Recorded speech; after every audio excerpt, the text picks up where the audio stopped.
And I think that's what you get when you become a suburb dad. Grilling becomes a thing that you do every weekend, especially during the summers. And you get a feel for how you're supposed to deal with the meat and respect it. Do you have a reputation? I don't think I've had any complaints. I haven't had complaints. I've had people, they would purposely starve themselves for the day to come over when they would eat my steaks.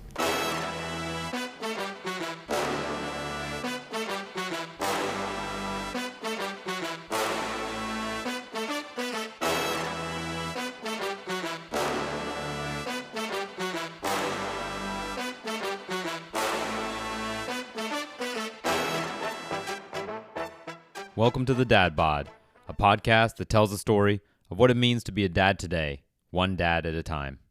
My name is Sean, and I'm a dad living in New York City with my wife and our two young native New Yorkers.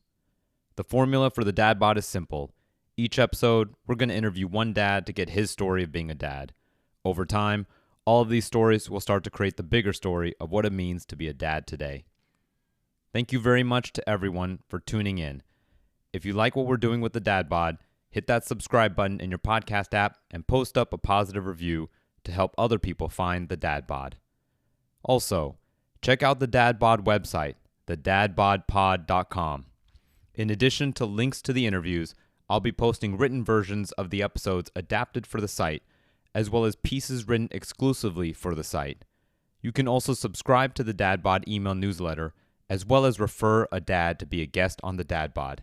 Maybe even refer yourself. Check it out, thedadbodpod.com. So my 20-year college reunion was a couple months ago. I was on the fence about going until the last minute, but I'm so glad I did because I ended up reconnecting with my friend, fellow dad, and today's guest, John.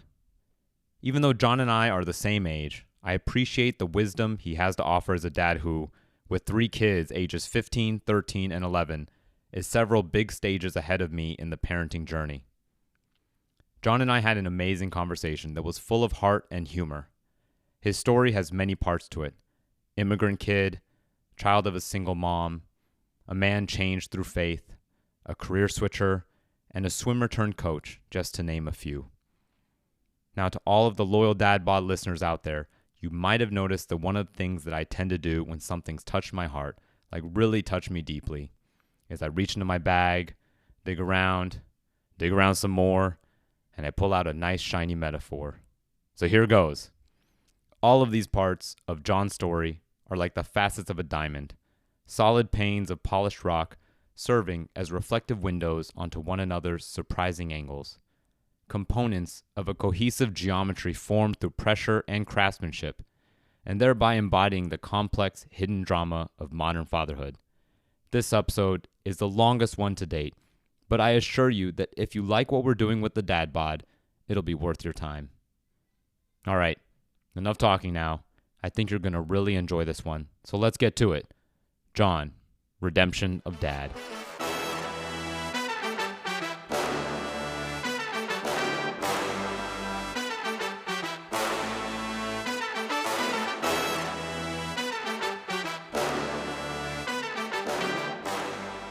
Let's get into this, into the meat here, so to speak. Introduce yourself. Tell me your name, your dad profile, as well as any other hats that you feel are worth mentioning. Profile, wow. Okay. Now I'm suddenly imagining a shape, because that's what profiles are. Okay. My name's John, 42, father of 3, 15, 13, and 11, boy, girl. I live in the suburbs of New York, what Manhattanites would refer to as upstate, but that's only just 40 minutes away drive. We're talking about shapes, so I'm like an oval shape. I used to be a V shape, like a proper triangle body shape. When did that change? What was your peak shape? College. Peak V. College? Like freshman year. That's when we met. Yeah. You were hot, man. Thank you. I've had some people tell me stories. So, I mean, I came from California, lived there from my youth days, perfectly tanned body, swimmer. I thought I had a forever Speedo tan. And then I carried myself such ways during my freshman year. So I would just walk around in my boxers all the time. Apparently, and this is what I was told going into my senior year, that since I lived in a co-ed suite, my suite mates didn't care. They're like, okay, he's tan, he looks all right. But as the year went by, and as the winter months came, and my tan started going away, and I started gaining the freshman 15, they were just being nice by tolerating me at that point, rather than really critiquing the fact that I just didn't look like what I thought I looked like. Those are good friends. Yeah. More really. pale, less V. Yep. Oval. The triangle started to, move its way down from the upside down triangle, and then those ends on the top started moving downwards and then turning into an oval. Oh man. So when you do you ever tell your kids, like, man, Daddy was in great shape? Oh yeah. They don't believe me. They don't believe it? No. Okay, let's just put it on wax. Like, give us some highlights. Give us some career highlights. Give me a swimming highlight. What's your swimming highlight? Personally, I think it was when I was swimming club with a guy who ended up winning a gold at the Olympics. I think another part was the fact that I was voted team captain. I thought that was fun for the high school team. I think swimming itself was a big part of my early life because I used to be a pudgy kid. And when swimming started happening on a competitive basis, I got a little more fit, started getting a bit more confidence, and then girls started noticing, and that just fed my ego to not in a good place. As you can tell by the fact that I said I was just wearing my boxers in college, thinking I was everything.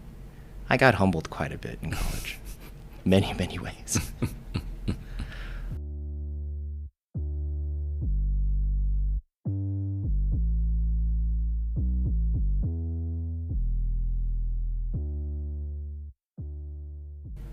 Growing up in California, I grew up also up in a suburb of LA.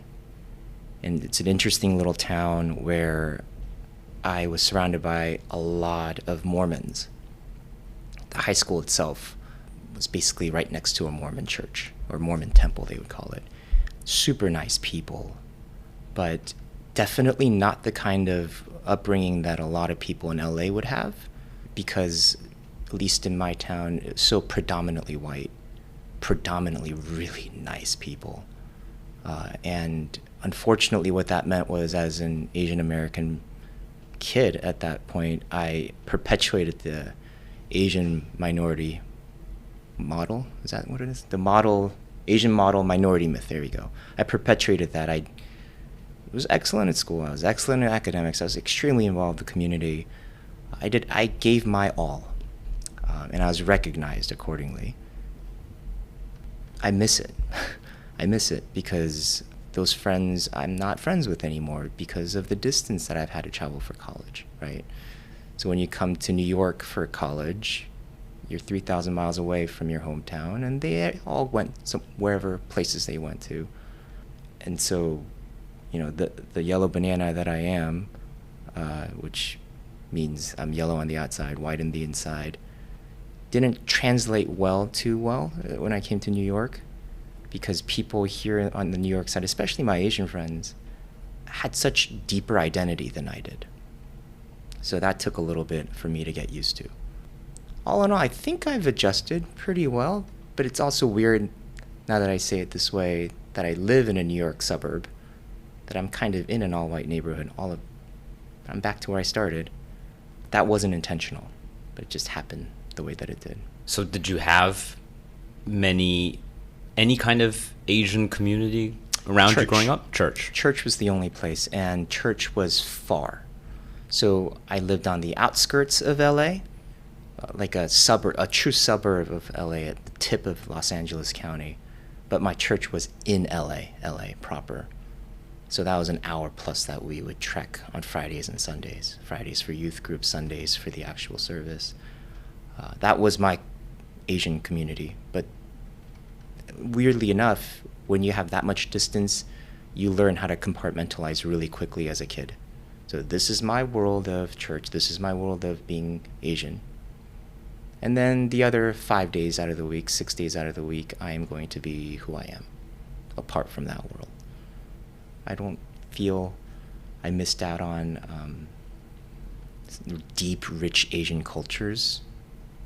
If anything, there's other parts of my life I felt like I was able to concentrate on without getting involved in the craze of what I perceived my Asian background and culture to be. Like, we would always joke about how the Korean newspaper was the greatest enemy of all Korean Americans, because that's where you would read that this kid got a 1600 on his SATs and went to Harvard, and therefore everything that kid did, you're gonna now emulate. I didn't want to be a part of that. That just wasn't my thing. I'm gonna pave my own path. So you had an awareness of that, and maybe the distance from your church that allowed you to compartmentalize your Asian heritage or Asian identity, whatever you want to call it. Maybe that was convenient also? Extremely convenient. I wasn't measured, I felt like, along the same wavelengths that others were. Did you feel like you didn't really want to be Korean in some way? Yeah, and I actually didn't think I looked like one until I lost that tan in college. You were more like Polynesian? Maybe. I thought I was one of them. And then I became pasty. And I realized in the mirror I looked like everyone else. So I wasn't as special. And part of that probably has to do with the fact that I was an only child. And I thought the world revolved around me. Clearly, I know it doesn't. And me being a father has a lot to do with that, too.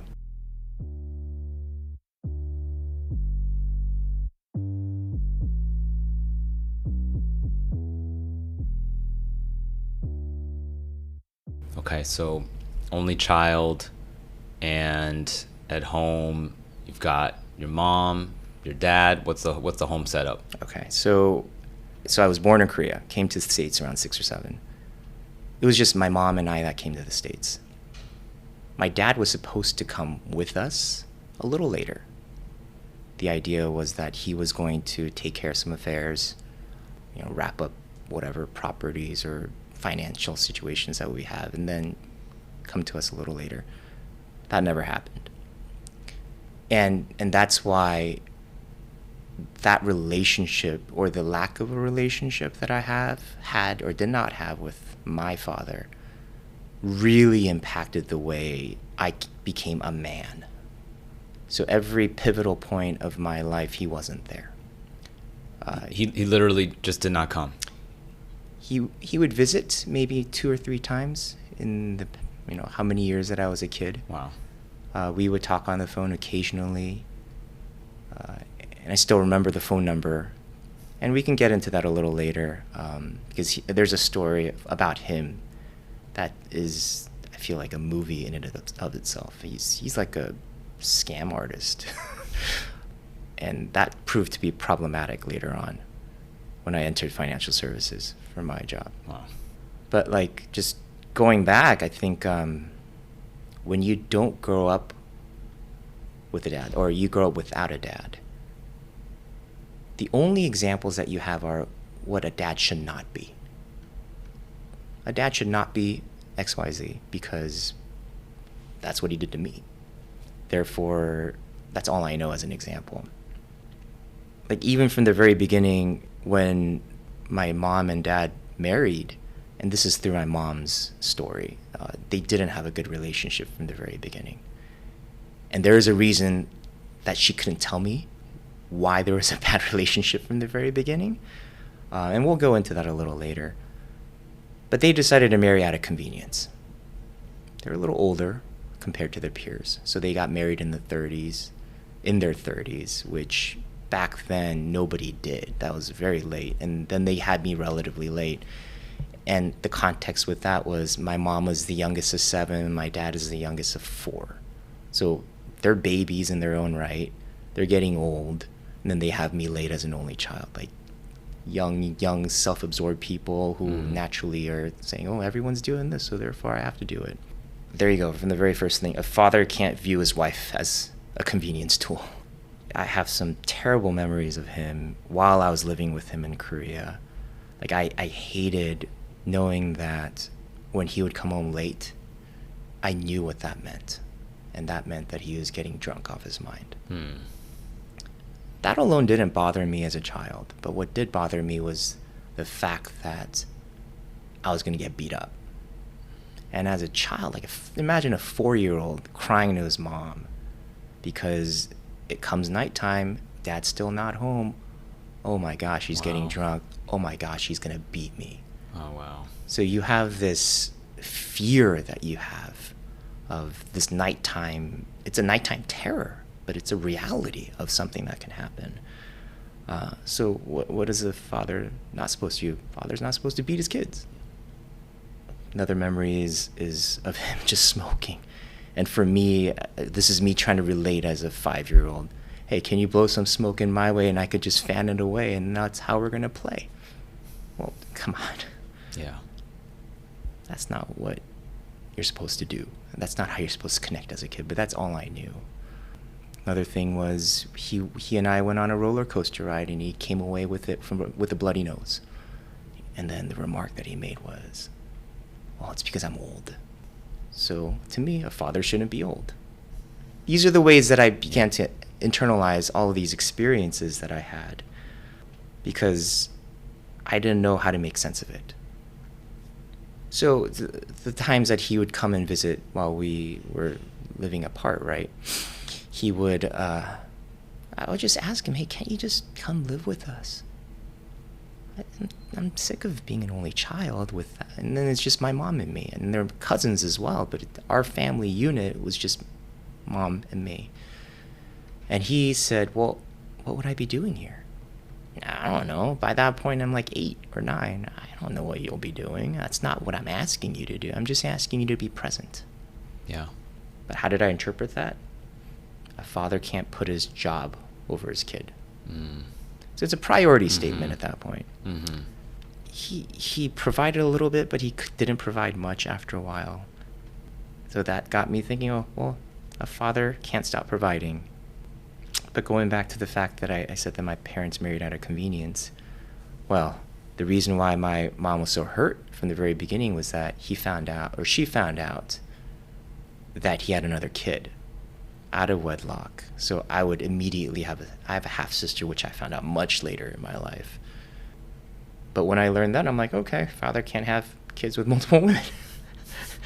See, this is a weird theme that I kept on having in my life because he became a counterexample of what a father should be. So you see all this sort of negative space around what it's supposed to be. Yeah.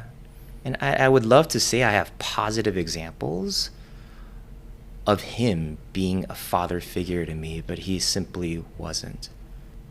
And what does that mean? Well, like, I feel like when a child starts going into adolescence and starts becoming more of a man, and let's just talk about puberty, for example.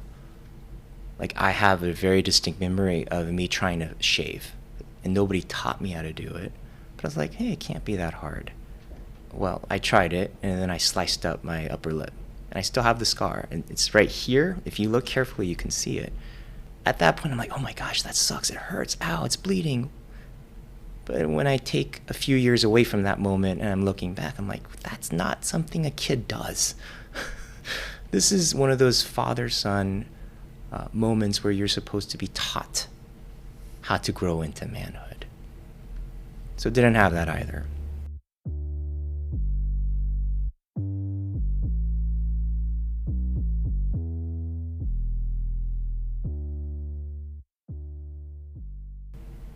And if it was only that, where I didn't have good examples of what a father should be, I think I would have been okay.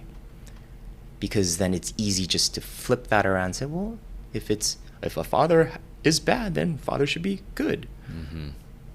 But it wasn't that easy for me to make that translation, because as I was growing into adolescence, I came face to face with something that blew my mind, which is the father I am.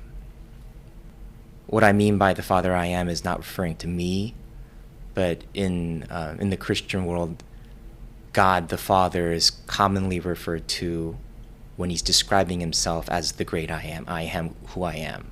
And that's how he would describe himself. when asked who his name is, I am is his name. So my faith is a tremendous part of me going from adolescence into manhood, into fatherhood. Because that was the moment that I started experiencing something that was not just parental love, but something amazing, celestial love, call it like some other being out there showing me tremendous favor. And I didn't know how to interpret that too well beyond saying, oh, there's something good here. How old are you? This is in my junior high days. And I remember an experience, my very first youth retreat, where we're singing songs, and I experienced like this great warmth. Wow, there's something different. It's not just Sunday school where I learn about, Daniel in the lion's den or David and Goliath. No, there's something very real about a God who decides to say, I love you. And that's great. Like, a lot of people have religious experiences, and that was mine. And that's when I became face to face with the fact that there's something more. And at that point, it's like, wow, songs are doing something for me. And I was gravitating more towards them. And I ended up picking up guitar. I already played piano for many, many years, but I quit that, gave it all up just because I wanted to be able to sing with a guitar in hand, specifically just praise songs or church songs. And praise songs are those things that you sing about God and you praise him for who he is, right? Well, the problem with a lot of these Christian praise songs is they refer to God from a father perspective. So there's a really popular song, and didn't exist back in those days, but like, you're a good father. That's who you are. And I couldn't come to grips with songs like that because I've experienced how good God is, but I'm throwing a word like father to some being that I believe is tremendously good. Well, I don't see a good father in my life. Why would I dirty or adulterate God in the context of a father? It didn't make sense. And that's, in my high school days, I came face to face with the fact that maybe, like, I have a serious issue. Yeah. I have a problem. I have a hard time calling God Father, which is a way that he identifies himself to be, right? There's God the Father, God the Son, God the Holy Spirit. And that's what a Christian believes in the triune God. And I was like, dude, God the Father, not working for me. It's just, let's call him something else. God the Parent, I don't know. God the good dude, God the, the more masculine mom. I don't know. Like, let's not use that father word. So in there, though, I think is where certain points of my life, I believe God was using his hand to direct certain parts to work out the way that they should. So now, from a narrative standpoint, he was changing what I believe to be negative descriptions of a father to becoming more declarative and normative descriptions of what a father is. And I could only think about this because if I think about it on hindsight, I think during the moments that these things were happening, I was just like, oh, well, it's because I'm so cool, or wow, I got really lucky, or geez, it happens to everybody. But I think I'm not doing God enough justice if I speak like that, because I can tell you through my experiences, a father loves, first and foremost, and that's what God's done for me. So I was talking about like little adolescent type of experiences earlier on. Like, one experience I had through church is like an older man sitting at the parking lot curb, and I was fumbling with a tie. And you're supposed to ask your dad how to tie a tie. No, and he took his time to say, this is how you do it. And this was for a uniform I had to wear for a church activity. He learned how to do it. It's a very plain example, but it seems like every moment that I needed these tutelage moments, right, God would always provide. I ended up becoming a Gates Millennium Scholar. What that is a full paid scholarship from undergrad to graduate days, paid by Bill Gates. We were dirt poor. My mom got into serious credit card debt because whatever she was doing wasn't working. She's an immigrant mom. She tried everything to land a job. She tried to become a florist. She tried to become a nail salon. She tried to become a postman. She tried to be a CPA. She tried to be a cook. She tried so many different things. Nothing really landed until one business opportunity, and that didn't do too well either. So credit card debt, credit card debt, credit card debt. We were terribly financially not well off. And yet this scholarship catered towards minorities as well as those who weren't well off. Well, I fit the bill perfectly with my grades and my extracurriculars. I view that not as only Bill Gates providing, but I feel like God was providing there. God is the provider. A father is a provider. And what that means is every decision that I didn't make intentionally, a father can make things right.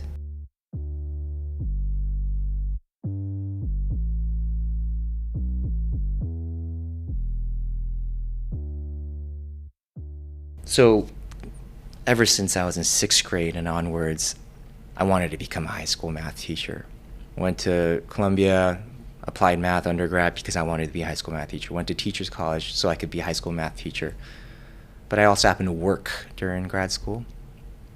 I was at the Apple store. One day, a girl comes up. I'm like, dude, I know you.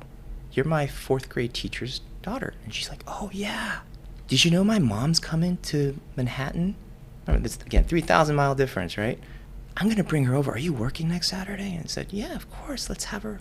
So she comes over, and she was one of my favorite teachers of all time. Whatever she says is gold. She recognized who I was in a world where things just didn't make sense. And I did well in her class, too. So she recognized that I wasn't just a chump.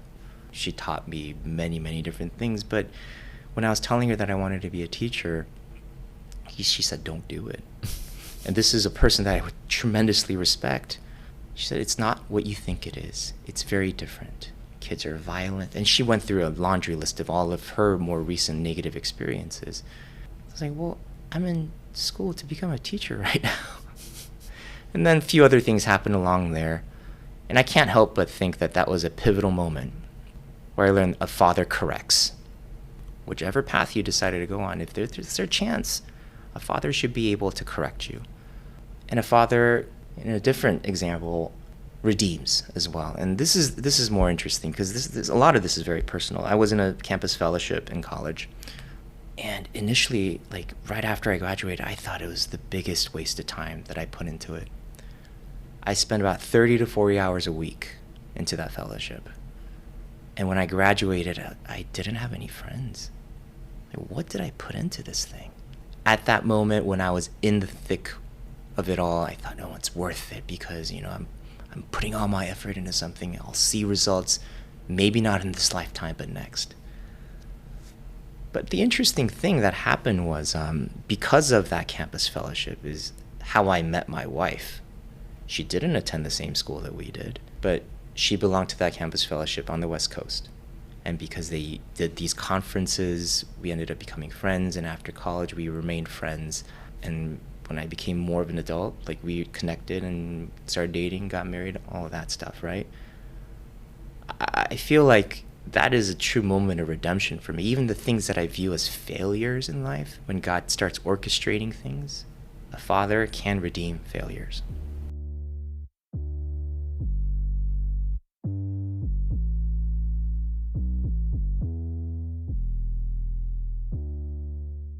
Through also that campus fellowship, I'm going to try to tie this back. I was given an opportunity to actually meet my father. Oh, wow. So this campus fellowship, their main priority is sending kids to missions during the summer. My freshman year in college, there's this video that they're using to recruit kids to go on missions trips, talking about how fun it is to go to Thailand. The weather's beautiful, the food is good, you get to hang out with your friends, and you get to do something Christian along the way. You can go to Japan, and everything is amazing in Japan. And then there's another country, Kazakhstan. One of the things I didn't mention yet, one of the reasons why my dad never came to the States is because he found a business opportunity in Kazakhstan. It was right around the time the USSR dissipated. and the different Soviet satellites were being propped up. Kazakhstan is one of those countries that he saw ways to make money, used all the inheritance that he had, went to that country to build up relationships, and there's a lot of corruption in that country. So he would pay people off. He would win big import-export contracts, like furnishing the entirety of that country's jeeps, like their police vehicles. I think at one point he was like a legitimate mover, and then he kind of lost everything. But that's not the point. As of right now, when I'm going through these things, I haven't contacted him or talked to him about 8-10 years. I don't know anything that's happened beyond the fact that I've seen him once when I visited him in Kazakhstan, and he lived a life of a millionaire.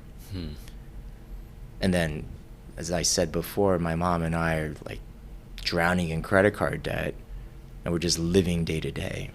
So How old were you when you saw him in Kazakhstan? 12. And so all those years, there's a lot of resentment building up. You're living your life the way that you're living by yourself. We're barely getting by here. But that moment when I was shown that video of an opportunity to go to missions to Kazakhstan, I'm like, dude, God's doing something. This is unbelievable. Out of the hundreds of countries in this world, this is the one country. Oh, and guess what? The town or the city that they go to is the literal city that my dad was living in, of what I remembered. Okay, I surrender. I'm going to go. But I'm not going to go now because I got to work.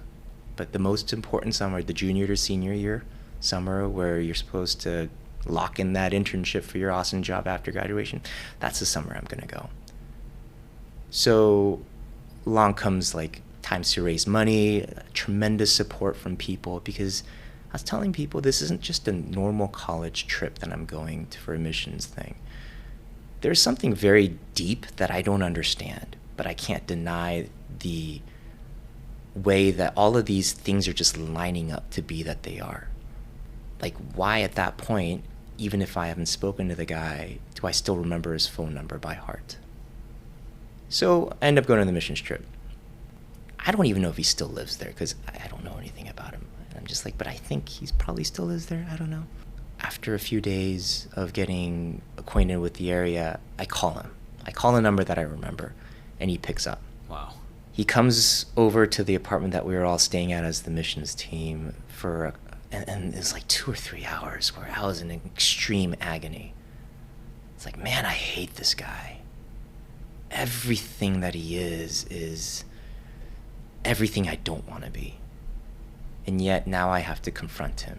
And I'm taught at this point, I need to learn how to love this person.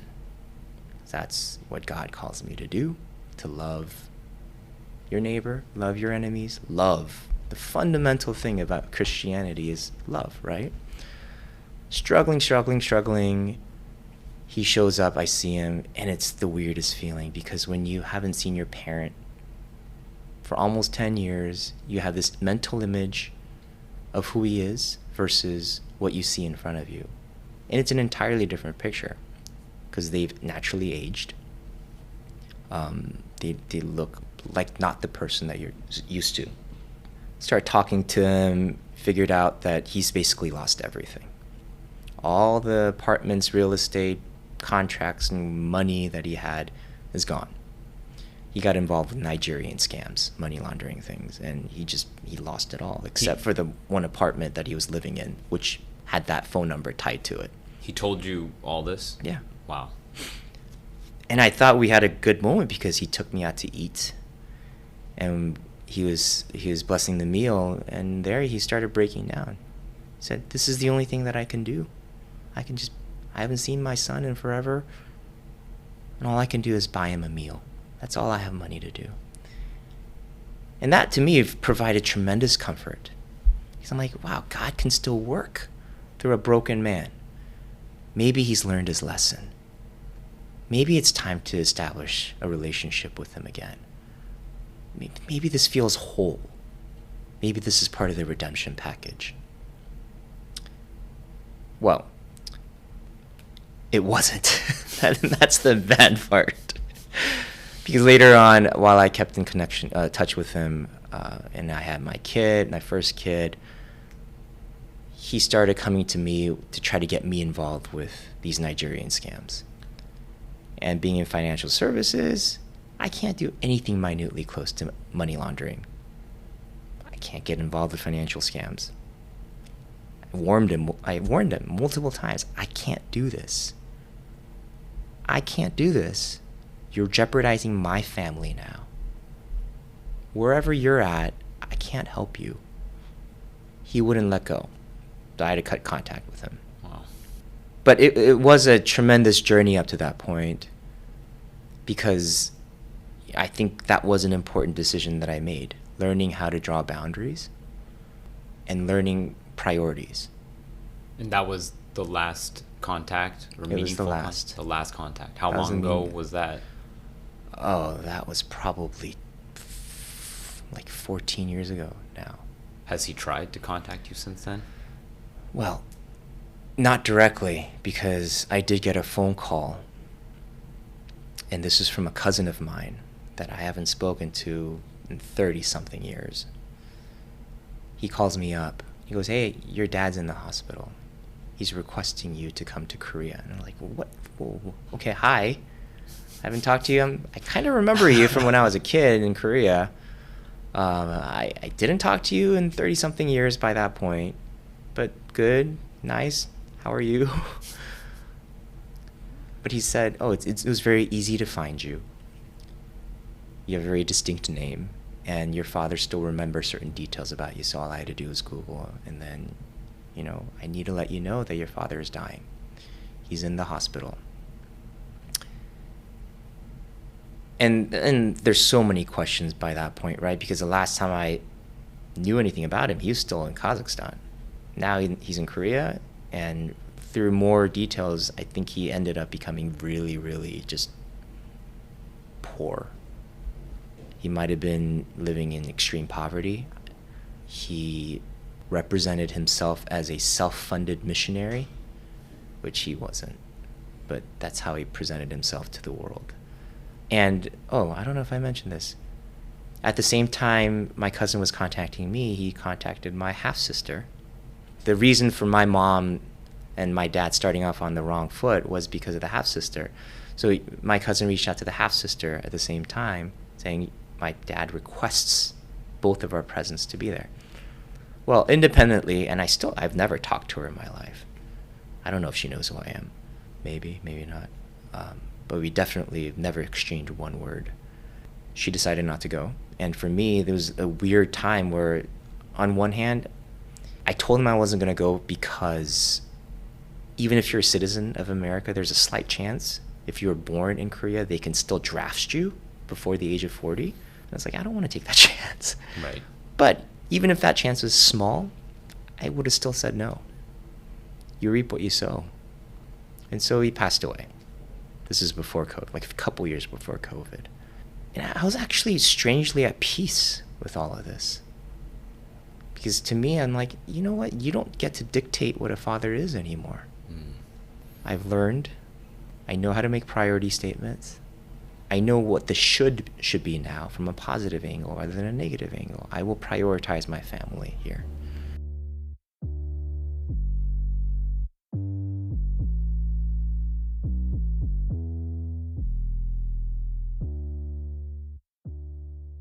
So you came over when you were 6, 7 years old.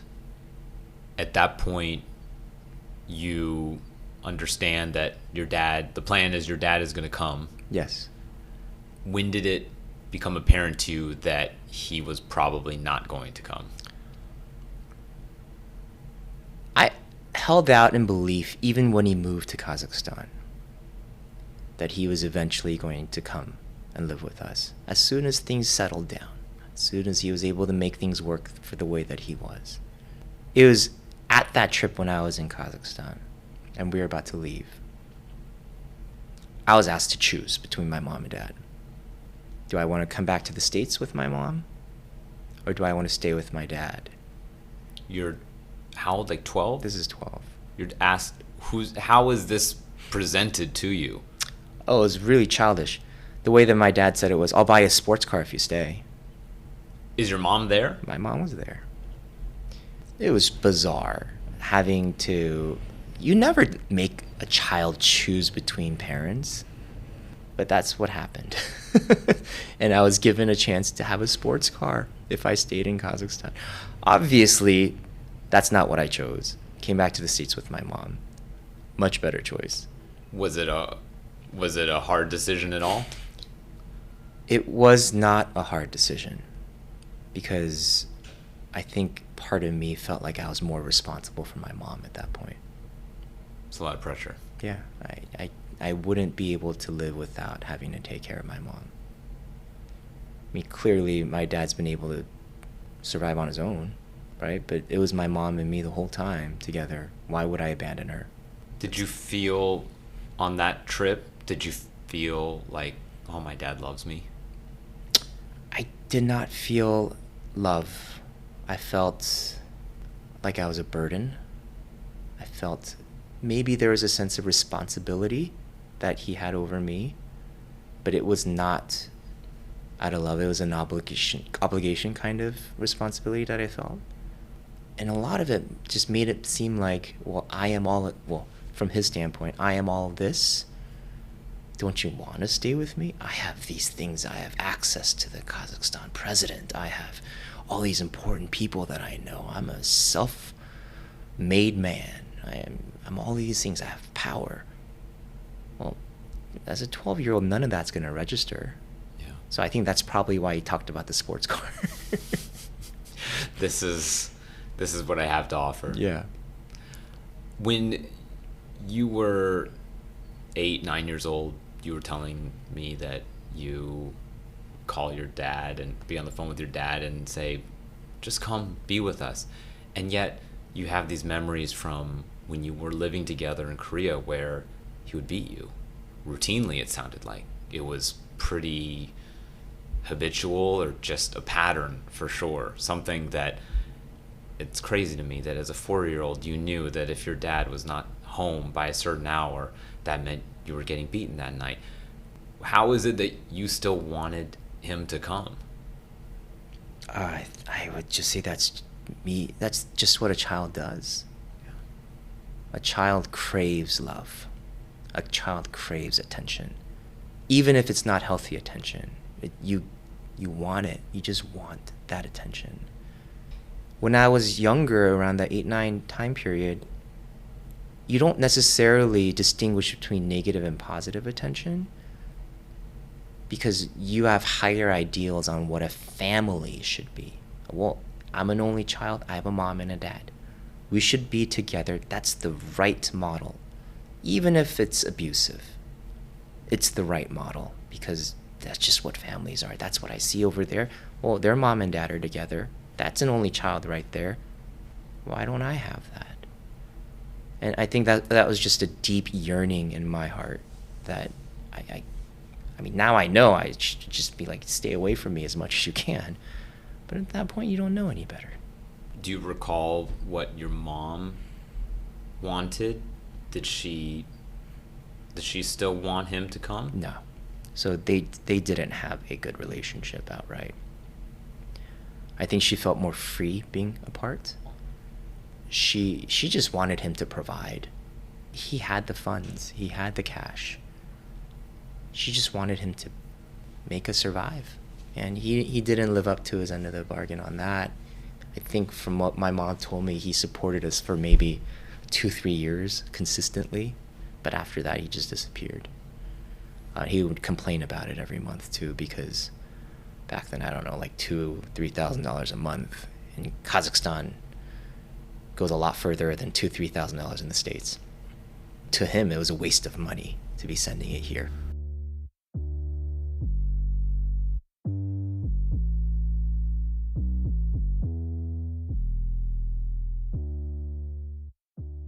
You achieved all this as a kid. You were a high-achieving kid. Tell me about your mom. I know that there's a lot that you've said about your dad, and I want to hear about your mom, and she must be... She is an amazing person.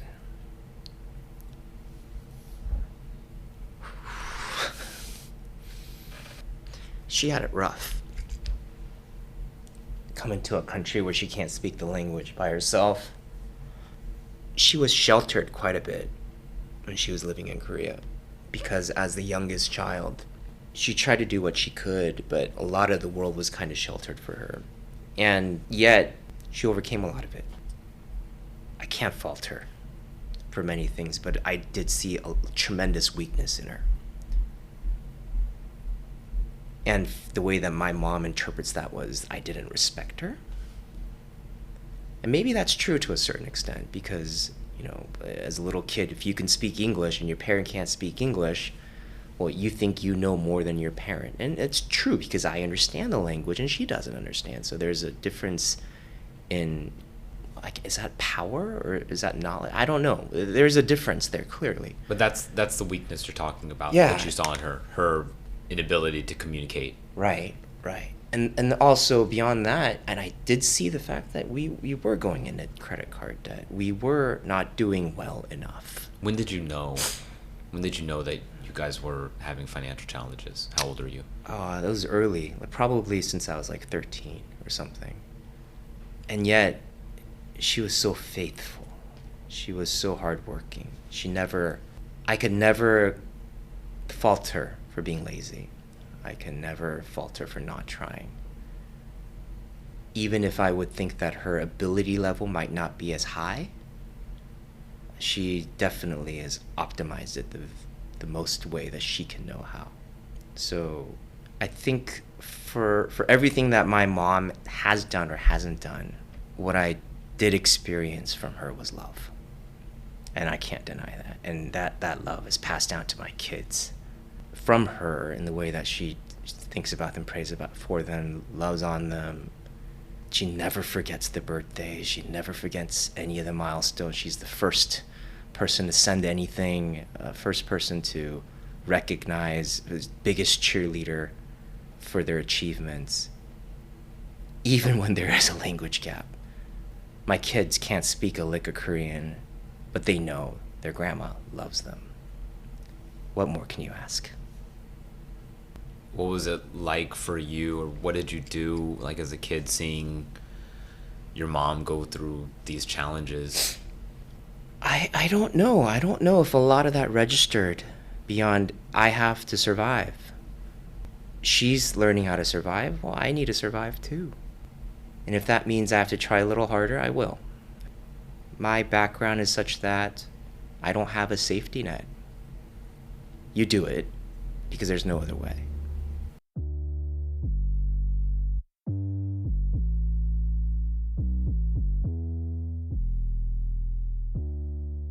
So how about for you? I mean, I don't want to gloss over that you came when you were 6, 7 years old. How was your English when you got here? Oh, I didn't know anything. I didn't even know my ABCs. And my mom intentionally didn't teach me anything because she was afraid that I would pick up bad, like, pronunciation of certain letters. She didn't want me to have an accent. She wanted me to learn English from an American. From white people? From white people. I didn't know anything. And so, like, I still remember my first day of school. I knew you were supposed to get on a school bus because the school bus would pick us up in front of our home. And school buses have numbers in front of them, and that number, I thought naturally as a child, that's the number school bus that you're going to be taking to go back home. Well, that's not how the school was organized. It was organized by colors. And the school buses were different on the way home. And I didn't know that that's how it was because there were no colors when you got picked up. There's only colors that you stand behind, and that line gets to go to the school bus that you're supposed to go home in. So I didn't go home. And I was just crying, and nobody knew what was happening. Because you couldn't communicate. Because I couldn't communicate. So you're at school, and you don't know how to get home. Nope. No way to communicate. Not at all. How long have you been in the country at this point? Probably a month. Jeez. I would say. Thankfully, there was a much older girl in 5th or 6th grade who was Korean. She couldn't speak Korean that well, but it was enough Yeah. for her to communicate to one of the teachers that I missed the bus. because I didn't know what to do. So I got driven home by that teacher, who ended up becoming my 5th and 6th grade teacher and one of my best teachers of all time as well. But yeah, the immigrant experience in that sense wasn't too fun. The transitional part was quite difficult. And yet, you became a Gates Millennium Scholar Yeah. 11 years later. What happened? Were there any kind of specific milestones or moments? Like, when did you first experience English fluency? Probably within a year or two. Wow. I would say. When you don't have choices, you have to adapt and you have to learn. I can't say that English was my best subject in life. Probably still isn't, even though a lot of what I do is writing for my job. Going to the Gates Millennium Scholarship portion, it was also the first year that they brought it. So I don't think they really had standards for themselves either. They just had rough criteria on you need to be poor, you need to be a minority, and the application itself was very geared towards community service, and that's something I loved doing. I passionately loved the community that I was living in. There's certain things like there's an organization called Safe Rides that existed, which was for Friday, Saturday nights, teenagers can call this number. It's a nonprofit organization where teens themselves now would be driving other kids who are under the influence back to their home. No questions asked beyond some generic survey. This is before Uber, Lyft, and all these things existed. So this is me trying to get back or give back to the community that I felt like did me so good, right? Like immigrant child coming to this community, suburb of LA, just thriving under certain conditions. Well, if it means that one teen doesn't have to drive under the influence, well, then I'll be there. There's other volunteer opportunities I took heavily with church. Everything that I tried to do at that point wasn't what looks good on my college resume, so therefore I'm going to do it. It was just purely out of passion. And I think that happened to show through in the scholarship application.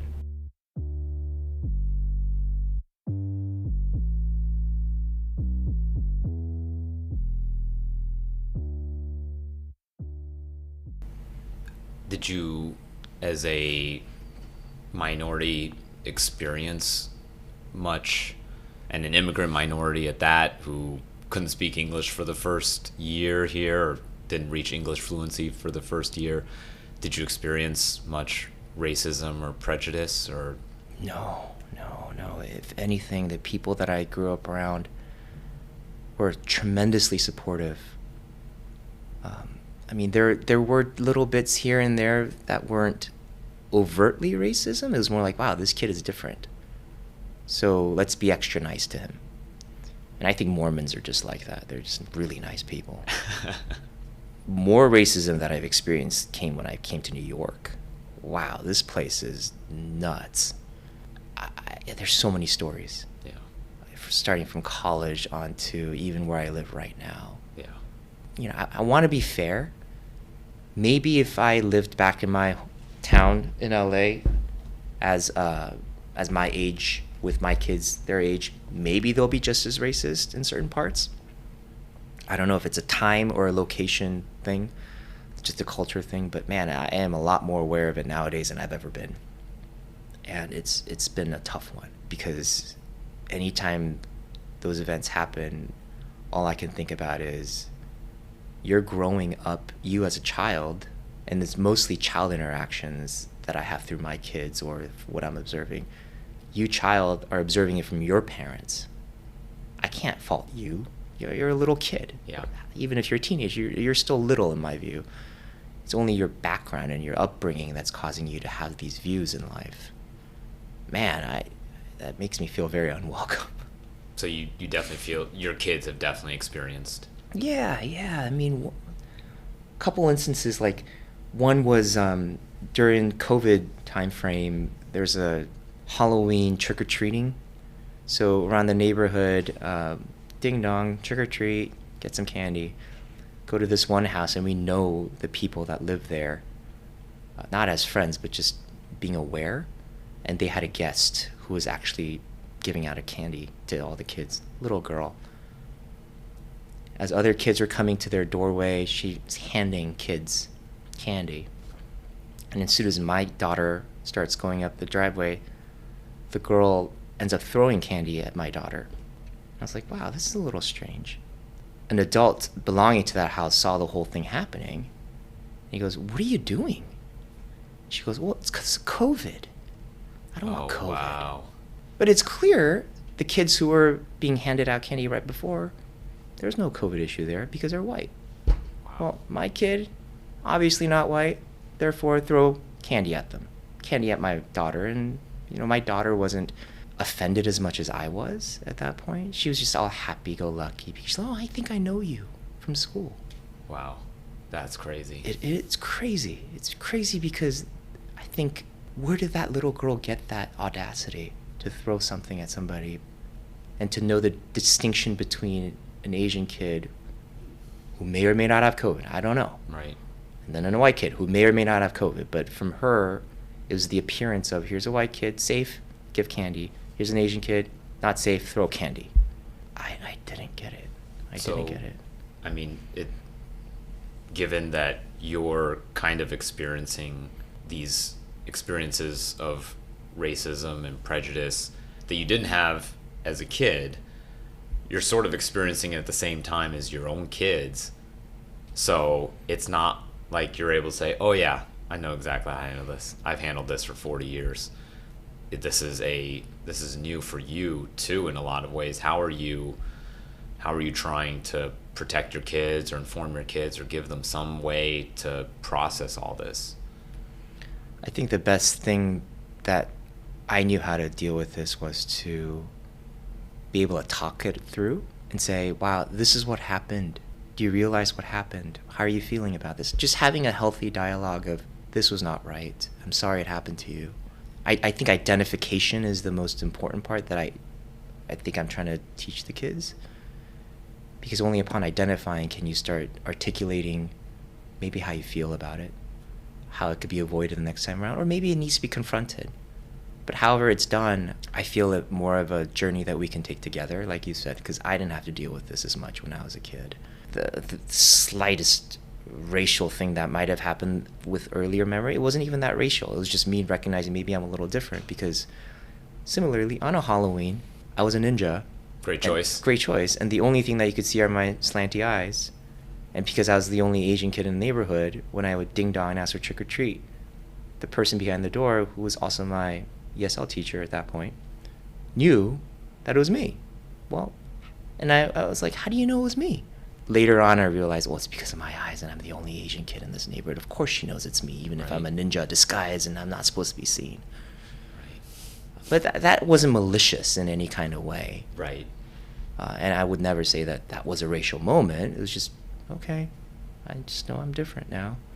But candy being thrown at, well, that's a different thing.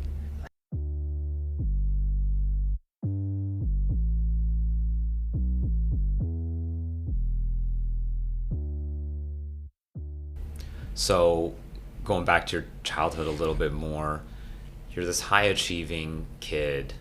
Did somebody set that bar for you? Was it just something that manifests naturally and people around you said, hey, John, you're pretty bright, let's get you into this, that, and the other thing?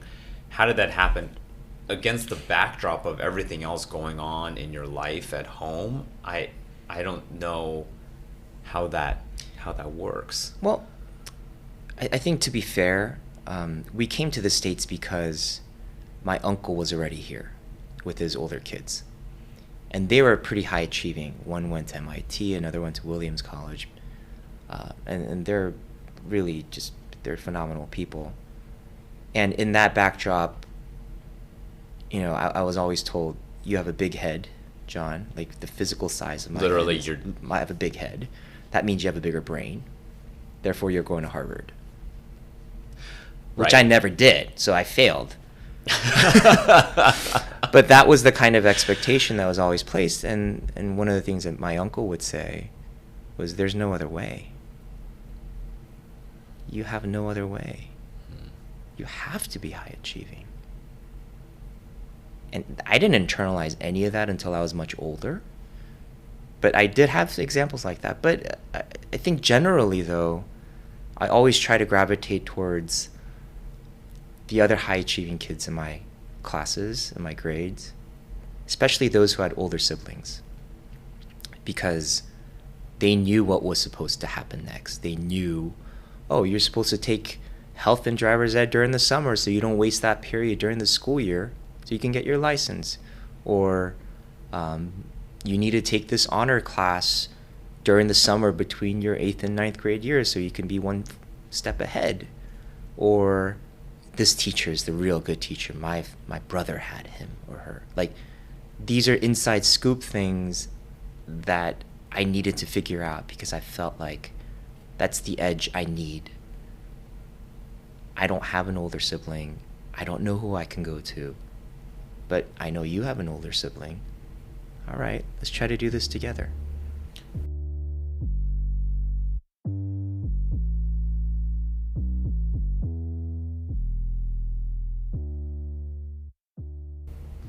When did you start to identify yourself as American? That was early. So I thought I was American quickly, even before I fully started speaking the language. Because what ended up naturally happening was my ability to speak English would just rise, and my Korean vocabulary started dropping. So as that replacement was happening, I think subconsciously I was like, oh, I'm becoming American. So therefore I must be an American now. Really repressing the Korean part, because in my mind, as I'm transforming my mindset entirely, I needed to squash certain parts of my Asian identity, because I thought, being an American is more important at this point. I need to assimilate. I need to adapt. I need to rise. And if I'm holding on to my Koreanness a little too much, I don't have room. So it's very conscious then. It was. I think it was. And I believed it. And I started believing it as such. Like I said before, when I came to college, I thought I wasn't that Asian. Which was also very interesting because all I did was hang out with Asians in college. Right. So that was a big moment for me to realize me, who I am. I am more than who I think I am. I have to understand the wholeness of me, even the parts that I don't want it to be me.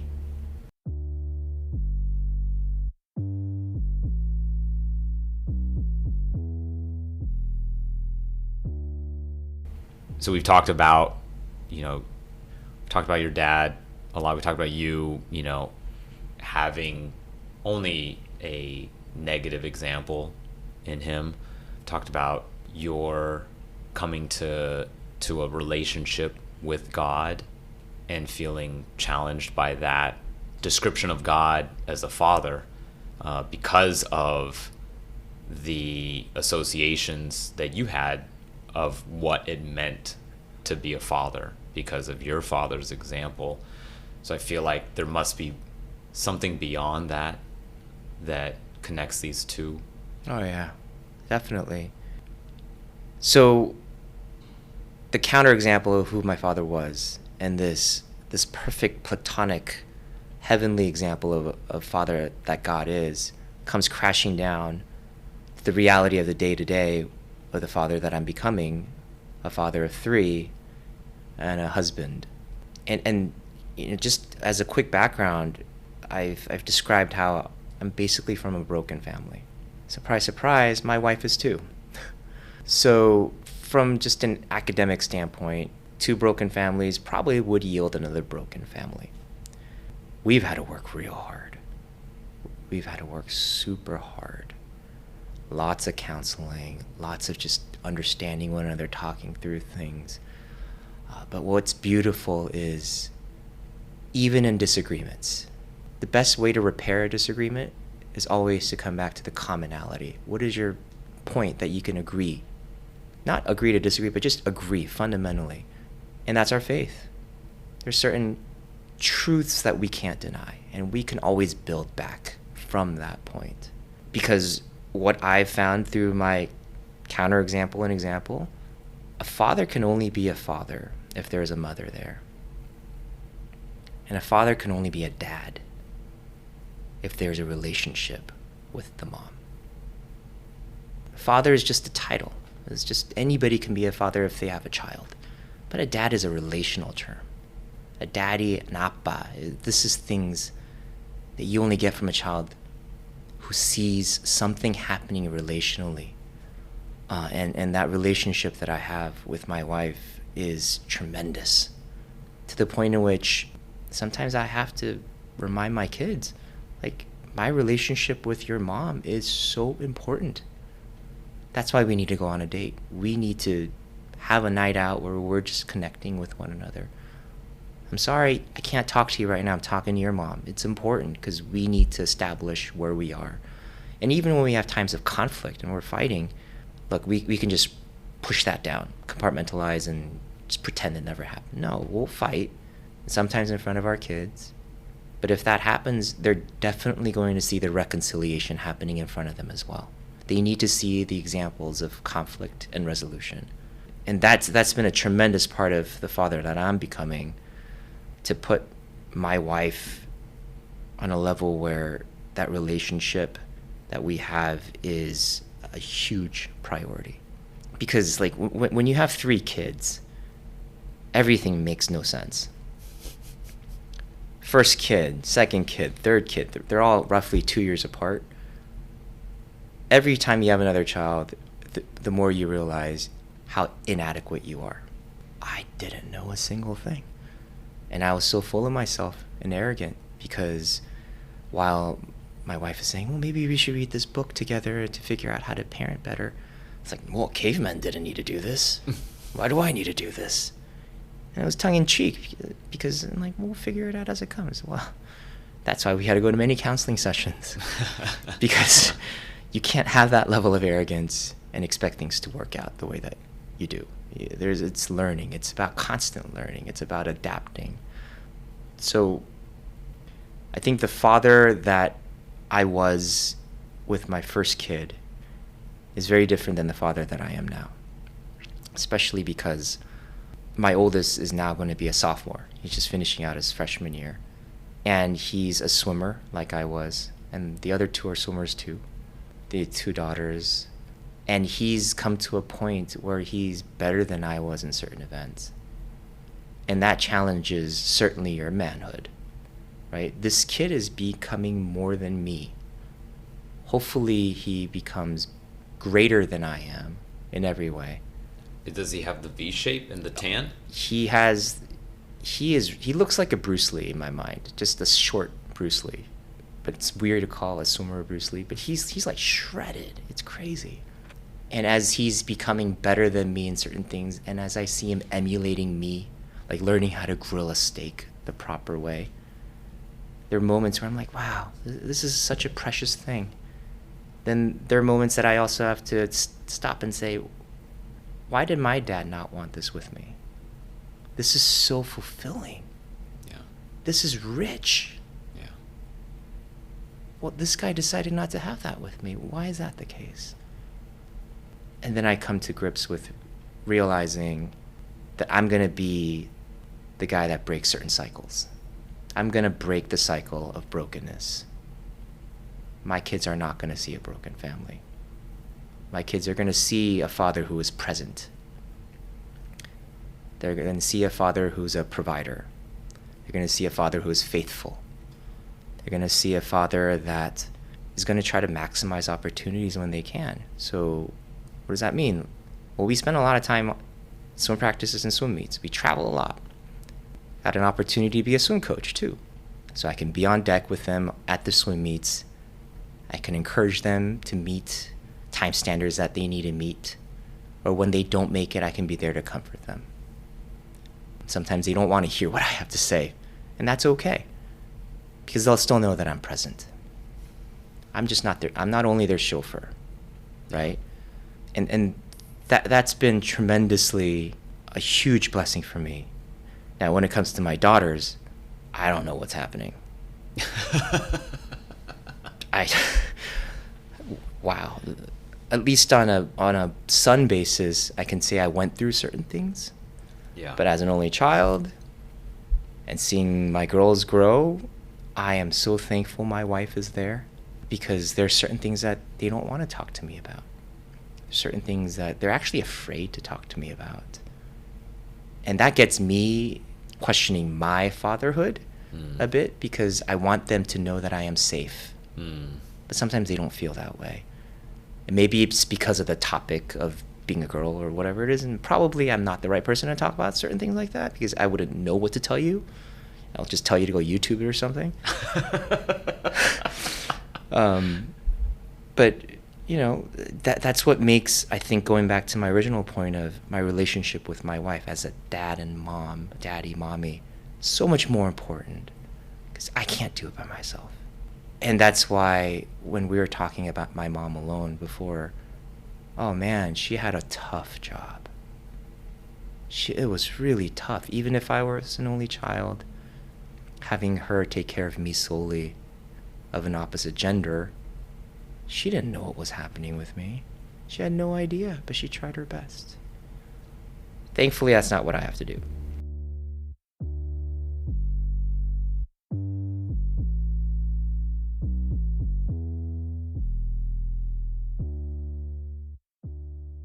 One thing that stands out to me as you're talking about the father that you're becoming, you actually jump right into and deep into you as a husband.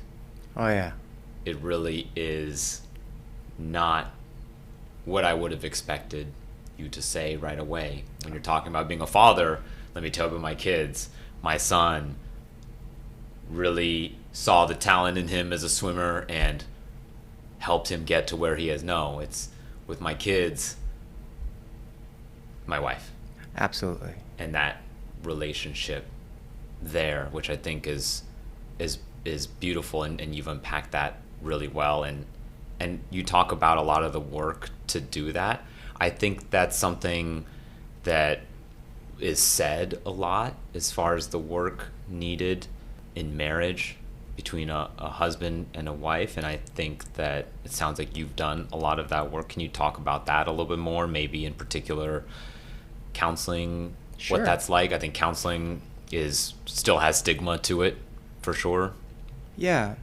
For me, thankfully, the issues that we had weren't due to infidelity or any of the big marriage breakers. I think we mutually respect each other as human beings not to have gotten there. I'm not saying that can't be a reason for others, but for us, that wasn't a hurdle we needed to jump through. It just came down to the point in which when you fight a lot, you might just not like the person anymore. And a lot of that comes with the fact that you're not willing to listen to one another. So one of the things that we had to work on a lot was active listening.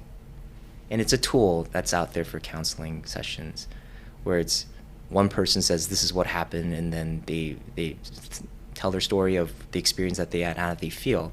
And you, the aggressor or the person causing those griefs, are supposed to say what you heard.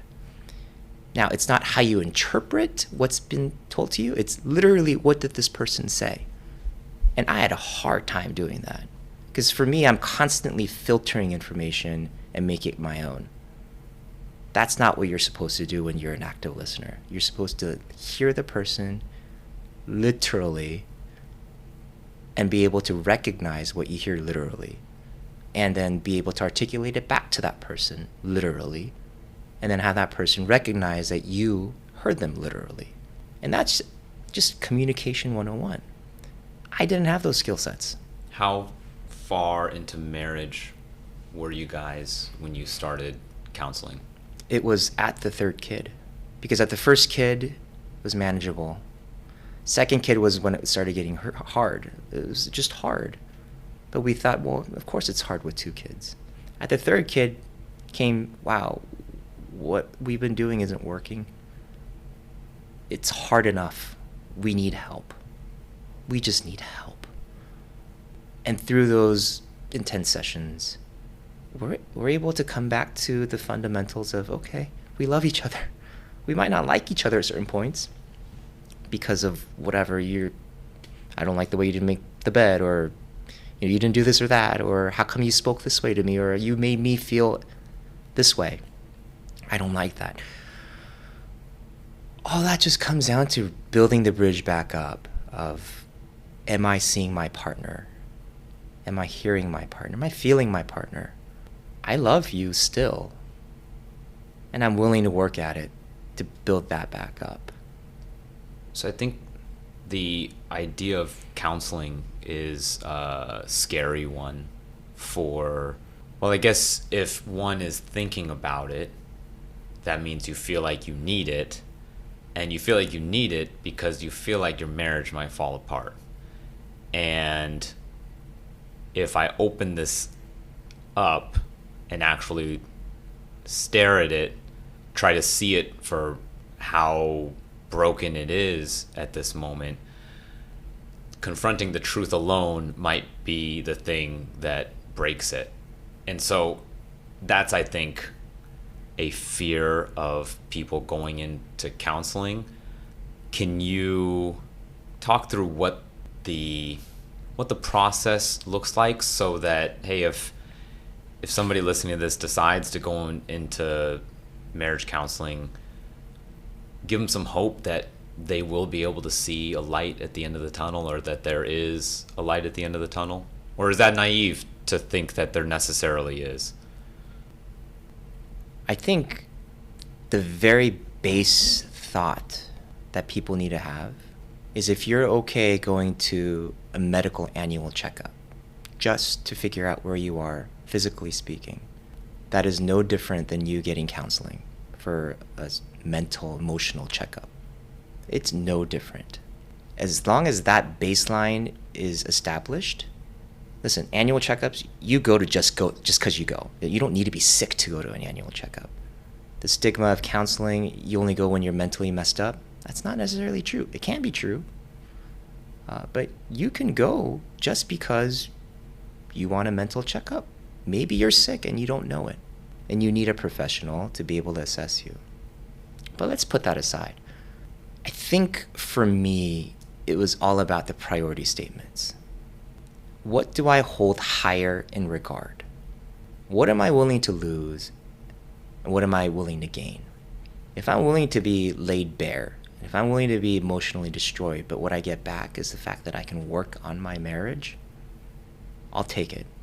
Because that's more important to me than me feeling like my pride's been hurt, or a painful childhood memory had come up. None of that was worth it in higher regard than keeping a marriage intact, because I've seen firsthand what a broken marriage does. And that's not what I wanted for my kids. For us, thankfully, we've come to a better place.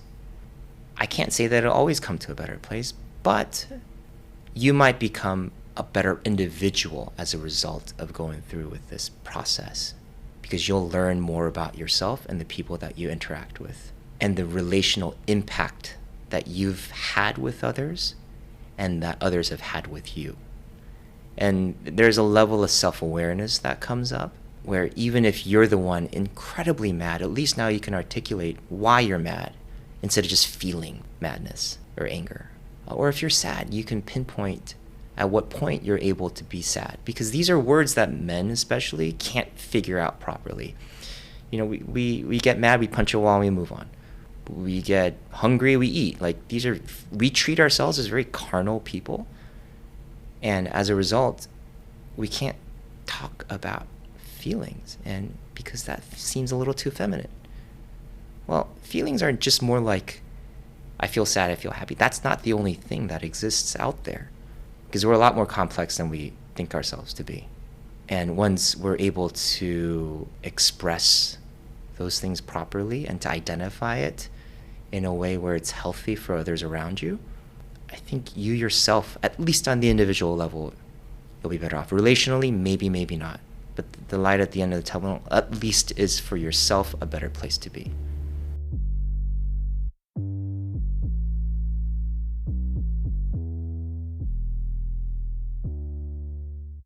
Something you've said a few times. That's one of those things that I've never really heard as a term before, but it makes sense at its face. So I'm very curious where it comes from. And that term is priority statements. Is that from a book or something?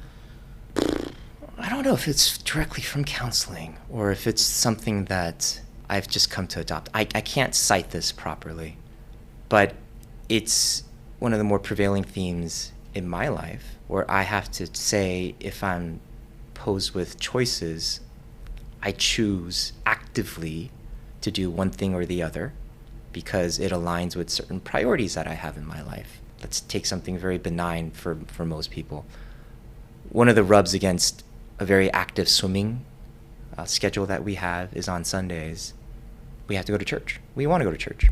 But swim meets happen on Sundays because they start from Friday evening, Saturday all day, Sunday all day. So we try to actively say church is more important. But at the same time, I want to be fair to my kids because they've worked so hard all throughout. Like Monday through Saturday, they're practicing hours daily. So when championship meets come, or certain important meets come, we give them the choice to say, hey, maybe this Sunday, do you want to do it or do you not want to do it? Understanding that there's priorities in life, but by you actively choosing to do one or the other, you're making a statement. We don't want to be too stubborn or dogmatic in the way that we say Sunday should be the Sabbath. I mean, it is. I'm not going to argue that. But that's my faith. I want them to grow in that so they could choose certain things about themselves, but also knowing there are alternatives. Thankfully, now there's a lot of online media, like our church does an online streaming service, so we'll make it a point that that's going to happen together, even if we can't attend the actual service together.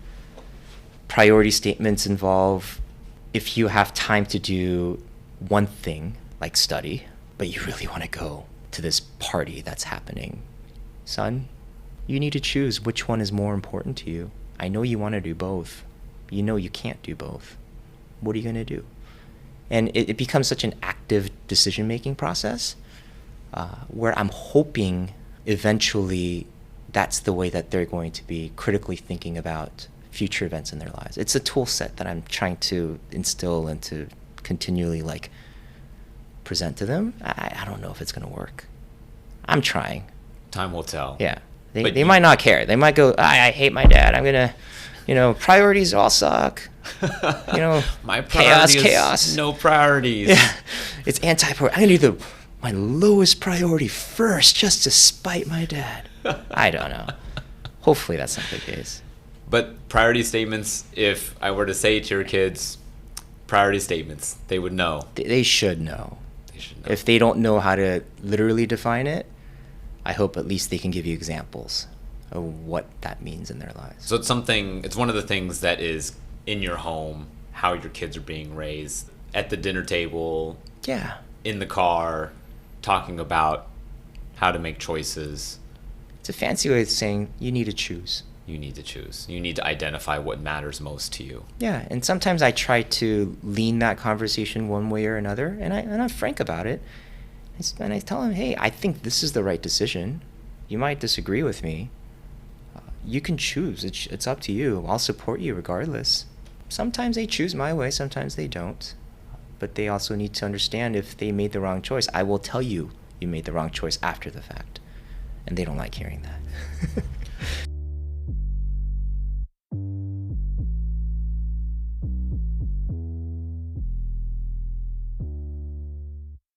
What's your approach as a coach, as a swimming coach? I am huge on technique. I am huge on muscle memory.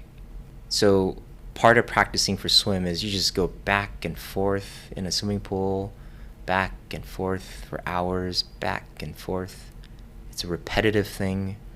And if you do something wrong once and you do it again and again and again, you will naturally do the wrong thing all the time because that's what your muscles remember you to do. It's how we live life, right? Muscle memory is important. How do you fix it? You have to reinforce technique to a certain point. And that's where I feel like I am better than other things. I know certain coaches are out there who are so good at motivating at pivotal, critical moments when there's so much pressure and stress. I'm not that kind of guy. I'm just always going back to, here's the base case. You know how to do this because we've done this 5 trillion times. Let's remember, even if you have jittery feelings, we do what we've done. And we always do what we've done. Or, hey, you didn't do what we did. What happened? How do you do that? Because in my experience, telling your kids what to do is real 50-50 proposition. It's pretty black and white. It is. And I mean, the thing is, this isn't a problem that I have to fix all on my own. There's a team, and I'm the assistant here, so I'm always the backup where the main coach is able to dictate certain things, and I can say, I don't like what you're doing, and I pull the kid out and I work with them separately. But also, I'm not working with the lowest of the groups. These are like pretty good kids who have a very decent handle on their own body mechanics. So if I tell them to do this here with this part of their body, they're able to translate it into an actual physical action instead of just understanding it conceptually and not doing it physically. It's repetition, dude. Yeah. Yeah, it's just repetition. Over and over again. Yeah, you gotta be the annoying guy.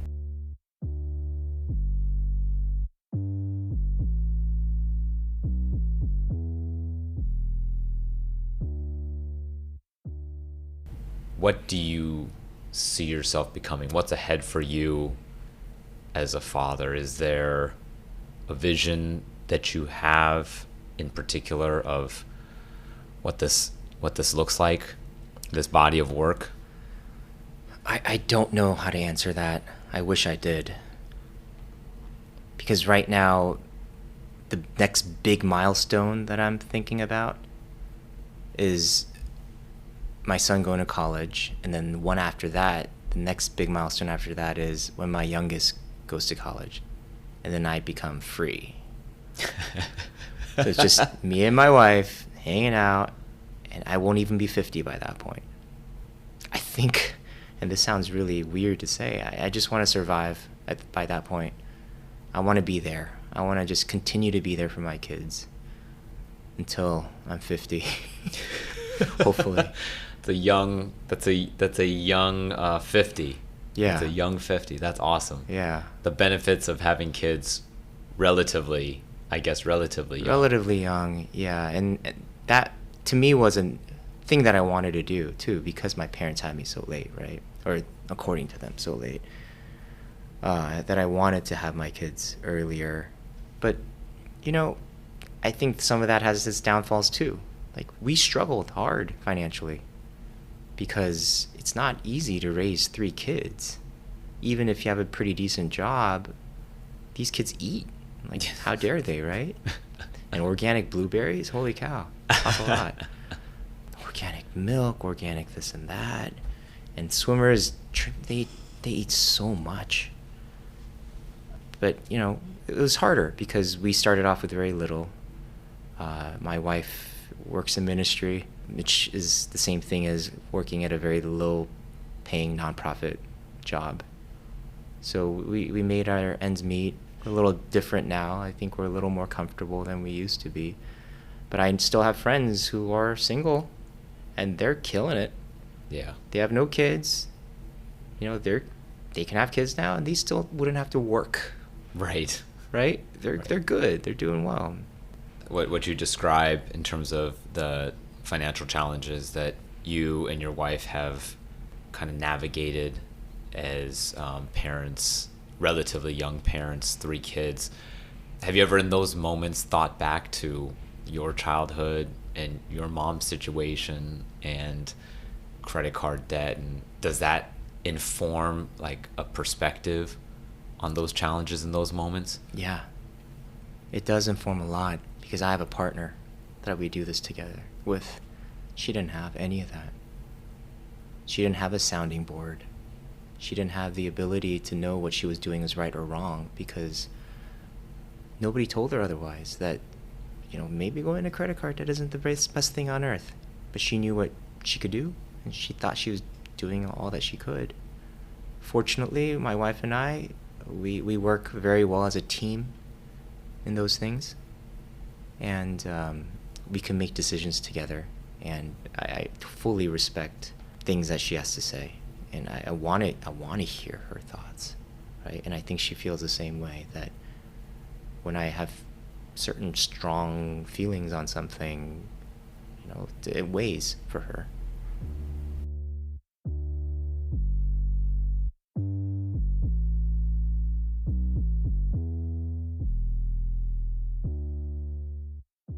Another question, final question for you. Question I like to ask every guest of the Dad Bod. How's your Dad Bod?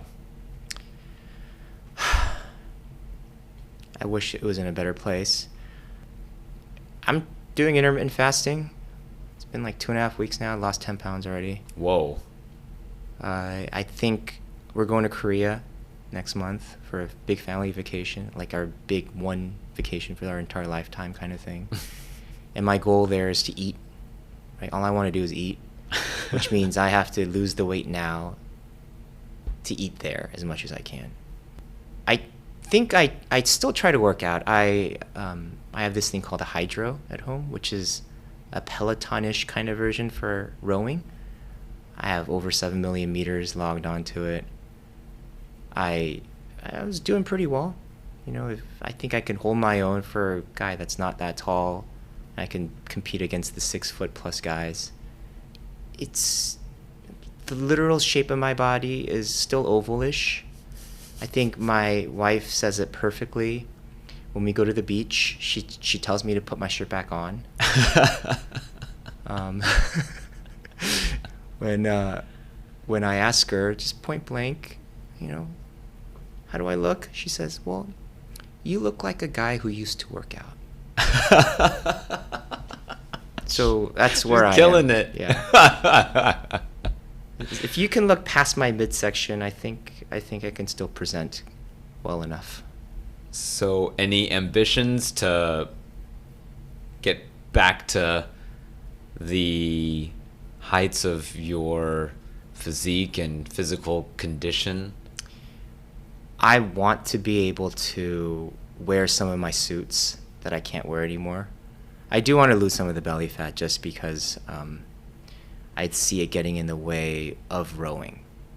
Like I do see that it impedes my ability to get certain forms. Technique is big in rowing just as much as it's for swimming.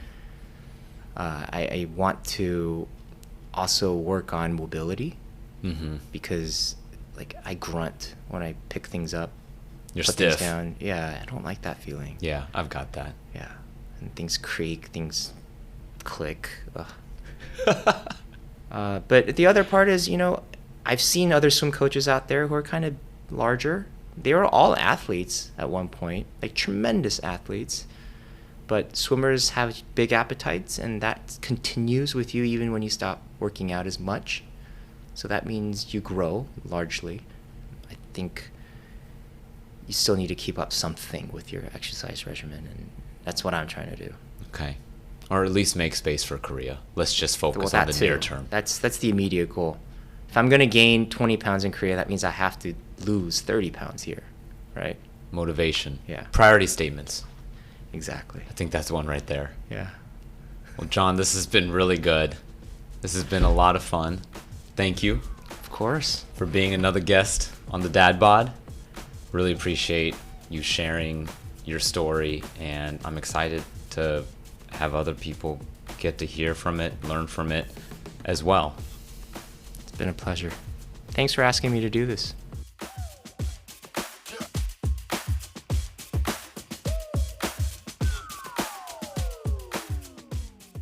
Okay, dad number 7 of the Dad Bod is in the books.